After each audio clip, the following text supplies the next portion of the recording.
Благодарам, почитувам председател на Собранието на Република Македонија, почитувани пратеници, почитувани медиуми, пред се почитуван народе македонски. Пред нас е извештајот од Судскиот совет за 2021 година и одма на почетокот ќе прочитам неколку кратки сегменти од препораките кои ги дава Судскиот совет. Имплементација на стратегија за реформи. Значи, до 2021 година немаме имплементација на реформите. Понатаму, точка 2. Реактивирање на Советот за реформи. Значи, до 2021 година овој совет е заспијан и ништо не работи во однос на судството. Наведени се и други точки, меѓутоа да не должам многу. Зајакнување на транспарентноста на причините за разрешување на судиите. Значи, од 2017 година, кога е преземен овој судски совет, до 2021 година немаме транспарентност во однос на разрешувањето. Понатаму, ова е многу интересна препорака, искористување и воспоставување механизми за независност на судството.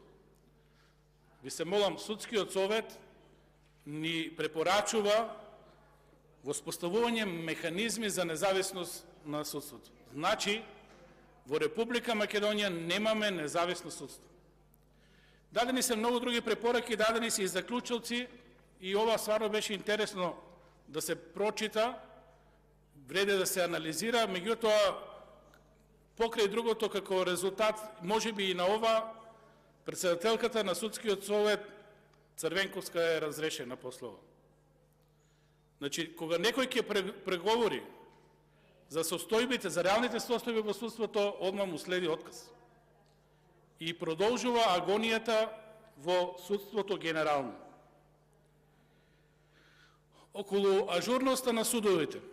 Дадени се бројки во овој извештај, меѓутоа повторно останува фактот дека одреден број на предмети не се разрешени и дека во таа маса на неразрешени предмети во суштина стои спрегата помеѓу политиката и судството. Односно влијањето на политиката врз судството и неостварување на правдата онамо каде што треба. Каде треба за политиката нормално да ги заштити своите полени, да ги заштити своите бизнес интереси, да ги заштити своите кадри кои се поставени на врвни позиции во државата. Токму поради тоа, поради овие факти, довербата во судството не надминува повеќе од 3-4%, генерално правосудството. Ова е повеќе од поразително.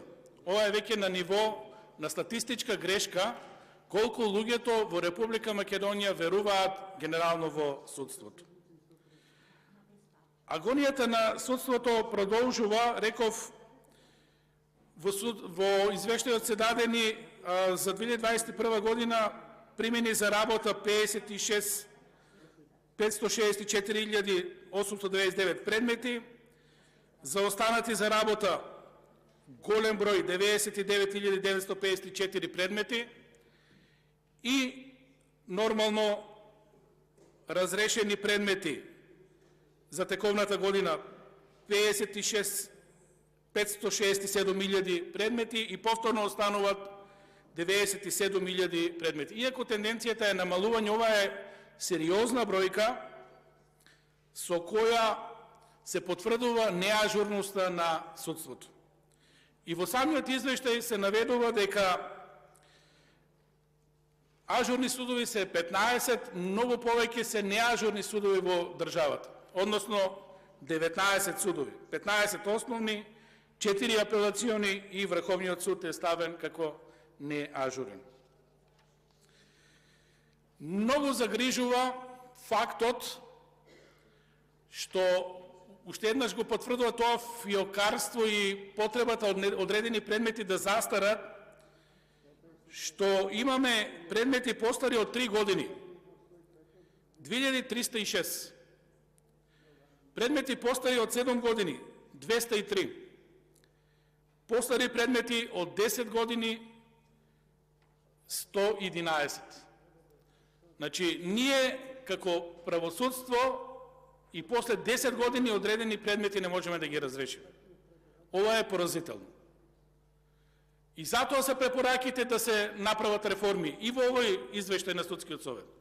Меѓутоа, можеби и заради ова и баш фаворизирањето на фиокарството, председателката на Судскиот совет е разрешена. Одговорите ги немаме се уште, ќе ги чекаме како јавност. Инаку, агонијата на Судскиот совет нормално почна со ова познатата нема правда, нема мир, кулминираше со СЈО, почетокот и затварањето на овој неуставен орган во 2020 година, за веќе во 2021 година повторно да се вратиме на стариот модел, односно тежината на правосудниот систем се дава токму на Судскиот совет, како орган кој треба да гарантира пред се успешност во правосудството. Меѓутоа, далеку сме од тоа да тоа го постигнеме, затоа што видовме дека ова е сепак застарен извештај, агонијата на судството продолжи и во овој период. Беше пред се, морам да кажам, циркузантска одлуката, обидот преку закон за работни односи да се продолжи мандатот на судиите, односно пролонгира пензионирањето. Едно смешно решение во кое не беше адхок на сите судии да се продолжи рокот за пензионирање, туку, внимавајте, се стави и одредба во членот да има селективност. Односно, некој да оценува дали некој од судиите ќе оди во пензија или не. Со што само дополнително се потврдува тезата дека и до ден денес продолжуваат обидите за партизација и за инфилтрирање на политиките на владеачките партии во судството. Колку сакаме тоа да го негираме, ова е јасно, за ова сведочат и странските извештаи, за ова сведочи најмногу довербата на граѓаните во судството. Интересно е, веќе кога сме кај овој случај и во овој извештај е наведено дека според многу стари искуства и новите пренесени искуства, функционални анализи за Судскиот совет, потребата од човечки ресурси за судската мрежа, предвидени места во судовите вкупност е 636 судски места. Судството сега брои некаде 504 судии. Во 2021 година, пред да се донесе овој срамен закон, кога Судскиот совет ги знаел состојбите, побарани се само 55 места за подполнување, целосно подполнување на потребите од судии. Што јасно укажува на фактот дека овде станува збор за политиканство и несериозност. Ако ги погледнеме бројките статистички, според некои податоци, можеби имаме и многу судии на 100.000 жители, уште по-лошо оди во прилог на ова и намалувањето на бројката на жители кои го имаме од пописот. Новите бројки сигурно ќе се уште по-лоши во однос на таа жалопојка дека многу ни фалеле судии. Многу интересен момент за мене е буџетирањето. Значи, во сегашното законско решение во буџетот стои 0,3% за судството. Судскиот совет бара 0,8%. Ова е премногу разлика.